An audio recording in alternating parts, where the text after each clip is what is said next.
এ সুজো মামা, কিতা হইছে রে? আরে তুমি আবার কিতা আরম্ভ করছো ব্যাং? কে রে, কিতা হইছে? আরে তোমার যন্ত্রণা আর ভাল লাগতেছে না। আমি কিতা করছি? তোমার লাগিয়া না ঘরে শান্তি পাই না বাইরে শান্তি পাই। আমি কি তোর বাড়িতে ঢুকে বয়ে রইছি? তুমি আমার বাড়ি ঢুকছো না, কিন্তু তুমি আমার বাড়ির উপরে তোমার হেডলাইট মেরে রাখছো। আমার কাজই হইছে দুনিয়ার মধ্যে হেডলাইট মাইরা রাখন। তোমার হেডলাইটের কারণে বাড়ির বইয়া সিদ্ধ হয়ে যাইতেছি গা। তইলে একটা কাজ কর, এখন তুমিই কো কিতা করতাম। বাড়ি ছেড়ে দে।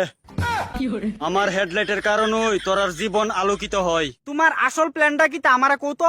কি এর প্ল্যান? তুমি যে মনে মনে ভাইবা রাখছো। আমার গরম মনে কোনো কিছু প্ল্যান নাই। তুমি কি এখন আমরারে মাইরা ফালাইবা না কিতা? এইসব করা আমার কাজ না। না কিতা তুমি পৃথিবীরে বালা পাও? আমি সবারই বালা পাই। না না না না না, তুমি পৃথিবীর একটু বেশি ভালোবাসতেছো আমার কাছে লাগতাছে। আমি কারে বালা পামু না পামু এটা আমার ব্যাপার।